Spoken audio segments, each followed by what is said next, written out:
Sir actually अभी जैसे 12th का एग्जाम हुई है, Okay. आने वाला है। ये चाहती है कि लॉ में कैरियर अपना बनाए, अच्छा, तो उसके लिए कौन सा एग्जाम होगा हम लोग को इतना ज्यादा आइडिया हमें नहीं है।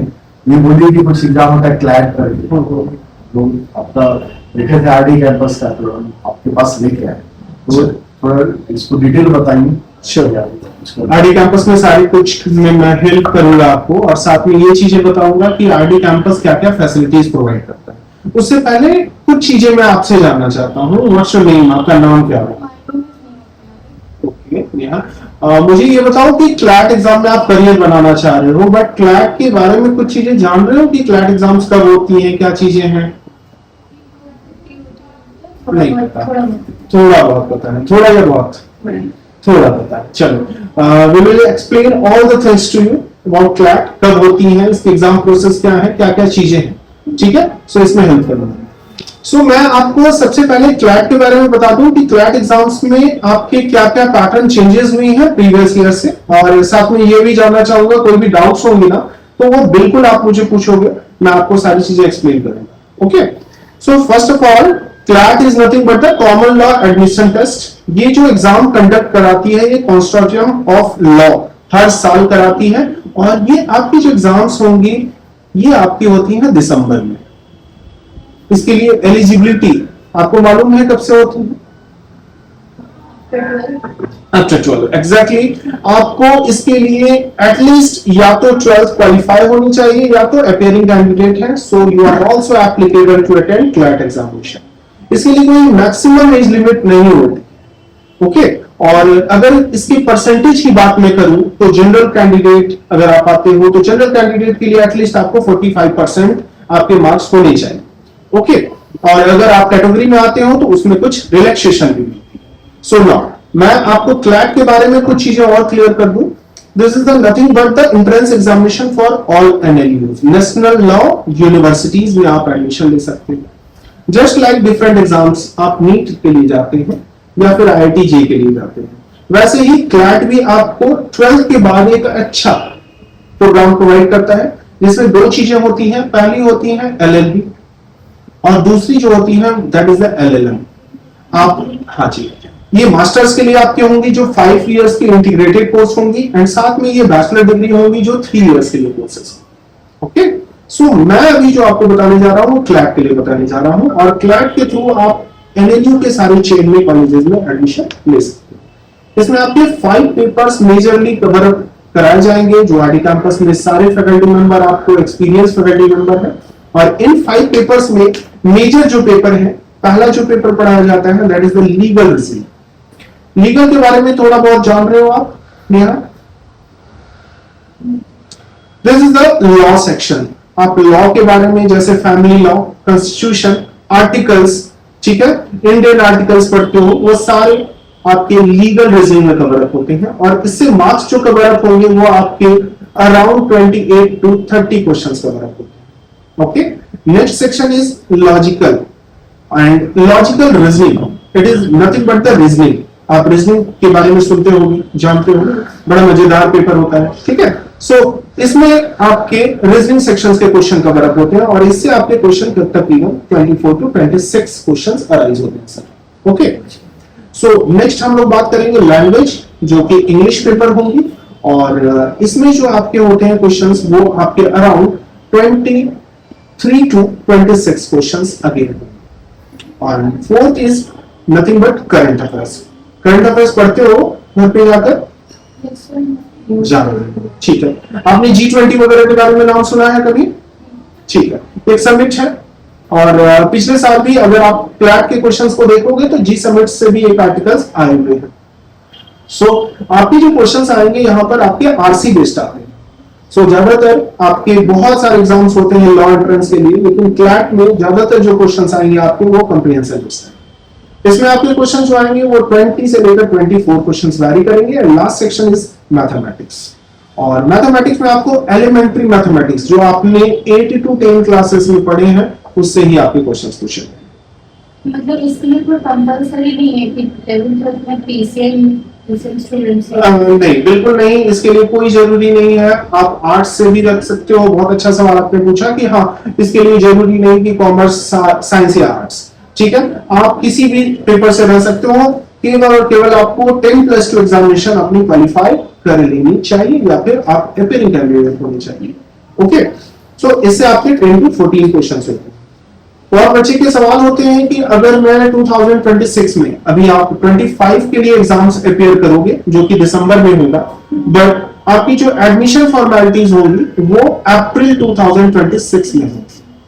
ठीक है, और ऐसा इसलिए होता है क्योंकि एनएलयू क्लैट आपको एग्जाम्स, अपने बोर्ड एग्जाम्स के लिए प्रिपरेशन के लिए भी टाइम देता है।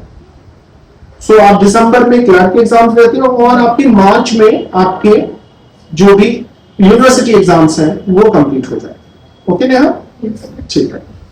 सो इन केस अगर एब्सेंट हो जाते हैं क्लास के बीच में, तो फिर आगे का मतलब वो सिलेबस स्विच हो जाता है। ठीक है, उसके लिए आपको क्या फैसिलिटीज आरडी कैंपस में प्रोवाइड होंगी? ठीक है, मैंने सबसे पहले आपको ये चीजें बता दी कि एग्जाम्स क्या होंगी एंड पेपर्स क्या होंगे। साथ में मैं आपको बखूबी अभी सारी चीजें क्लियर करूंगा कि आरडी कैंपस में क्या आपको फैसिलिटीज मिलती हैं। उससे पहले मैं थोड़ा एग्जाम ब्रीफ कर दूं।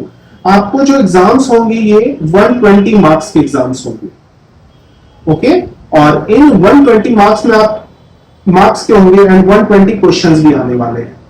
इसकी टाइमिंग आपकी जो रहती है ये कंप्लीट आपको 120 क्वेश्चन सॉल्व करनी रहती है, लेकिन साथ ही इसमें 0.25 नेगेटिव मार्किंग होती है और ये एक ऑफलाइन एग्जाम्स होती है।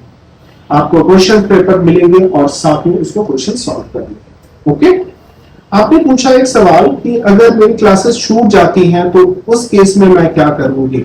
सो फैसिलिटीज आपको आरडी कैंपस बहुत अच्छा प्रोवाइड करता है। सबसे पहली तो आपको सारी बुक्स एंड मटेरियल्स जो आपके हैं वो यहाँ से साथ में मिल जाती हैं, जिसमें कि क्लैट के प्रीवियस ईयर क्वेश्चंस रहते हैं, जिसमें मॉक पेपर रहते हैं और मॉक पेपर में आपको वो सारी चीजें बताई जाती हैं कि एग्जाम्स में कैसे क्वेश्चंस आने वाले हैं, या प्रीवियस ईयर क्वेश्चन आप देख सकते हो 22, 21 एंड 23, 4 के क्वेश्चंस कैसे हैं।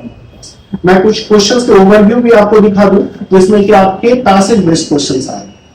ओके, इसमें आपको 5 बुक्स टोटल इंस्टीट्यूशन की तरफ से प्रोवाइड होती हैं, जिसमें कि reasoning, law, English, current affairs and mathematics से प्रोवाइड। सो सब फास्ट हो जाएगी तो इसका एडमिशन कहाँ होगा? एडमिशन कहाँ होगा सर? सर देखिए, इसमें सबसे पहली बात है कि जैसे ये पास करेंगे इसके बाद एक आपकी काउंसलिंग प्रोसेस होगी और काउंसलिंग के लिए आपको डिफरेंट एनएलयूज में अप्लाई करनी होगी और ये एप्लीकेशन प्रोसेस जस्ट आपके काउंसलिंग के लिए जैसे रिवील होती है आपको जस्ट कर देनी पड़ेगी। और इसके लिए 3 काउंसलिंग फेजेस ओपन होती है। आप किसी भी काउंसलिंग फेजेस में जैसे आपके लिस्ट आते हैं, आप डिफरेंट एनएलयू के चेन में, जैसे कि एनएलयू रांची है आप वहां एडमिशन ले सकते हैं। टॉप कॉलेजेस एनएलयू बैंगलोर में आप एडमिशन ले सकते हो। ऑलरेडी पिछले साल हमारे यहाँ से एक बच्ची ऑलरेडी उन्होंने ऑल इंडिया रैंकिंग यूपी 200 आई हुई है और वो अभी एनएलयू कोलकाता में प्रीति कुमारी। सो वो सारे फैसिलिटीज मिल जाए। टोटल कितना कॉलेज है सर? टोटल कॉलेजेस की चेन है सर अराउंड 15 to 16 कॉलेजेस हैं और भी बहुत सारे कॉलेजेस हैं, बट टॉप कॉलेजेस में 7 to 8 कॉलेजेस आती हैं। उन सारे कॉलेजेस में आप एडमिशन ले सकते हैं। फैसिलिटीज में हम लोग सर आपको बुक्स साथ में दे देंगे बच्चों को, एंड लाइब्रेरी है जो बैठकर आप यहाँ पढ़ाई भी कर सकते हो एक्स्ट्रा टाइम में। साथ में आपने जो पूछा वो आपके डाउट क्लासेस होंगी एंड इंक्लूडिंग बैकअप क्लासेस, जहां की अगर क्लासेस आपकी छूट जाती हैं तो आप रिवीजन के लिए हमारे पास आ सकते हो और हमारे पास जो एक्सपीरियंस फैकल्टी या मेंटोर हैं वो आपको बिल्कुल हेल्प करेंगे सारे क्लासेस को कवर अप करेंगे। साथ ही में हर एक सैटरडे को आपके टेस्ट मॉक पेपर होंगे जो कि देना हर एक बच्चों के लिए compulsory. So I hope Neha आपको ये सारी चीजें क्लियर हो गई। सो मैंने ये सारी चीजें आपको क्लियर करा दी। सो बाकी अगर कोई बातें आप बताना चाहते हैं तो बिल्कुल। सारा कुछ तो अच्छा लगा सर। आप सबसे अच्छा चीज लगा कि टेस्ट लेकर आप लोग यहाँ मिलते हैं, उससे प्रैक्टिस हो जाएगा। बिल्कुल, एक्चुअली मैं आपको बताया नहीं, हमको एक स्टूडेंट से ही रेफर मिला यहाँ। अच्छा, आरडी कैंपस के बारे में यहाँ पढ़ी के लिखी है। ठीक है, जो कोलकाता में पढ़ रही है। ओके एक्चुअली उसी के पड़ोसी हैं। अच्छा अच्छा, उन्होंने रेफर किया। जी। बहुत अच्छा लगता है सर जब कोई बच्चे ऑलरेडी क्वालिफाई करके जाते हैं और वो अगर बच्चे को रेफर करते हैं।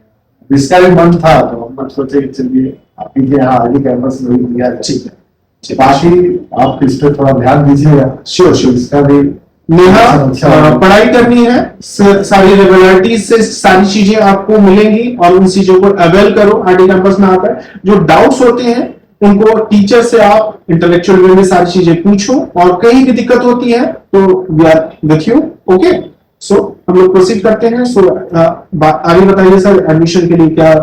हाँ, एडमिशन करा भी होते हैं, फिर टाइम भी नहीं होता है हमारे पास आने का। ओके, अब आज आए हैं तो एडमिशन करा। ठीक है, तो मैं मैनेजमेंट टीम को आगे फर्दर प्रोसीड करके इनकी बैच टाइमिंग, इनकी रजिस्ट्रेशन नंबर और आईडीज वगैरह जो है वो सारी चीज दिलवा देता हूँ और इनकी क्लासेस में कुछ डॉक्यूमेंट में लगे। नॉर्मल डॉक्यूमेंट्स हैं वो मैनेजमेंट टीम आप कंसल्ट करके सारी चीजें वो फिर आप लीजिए। Okay, okay.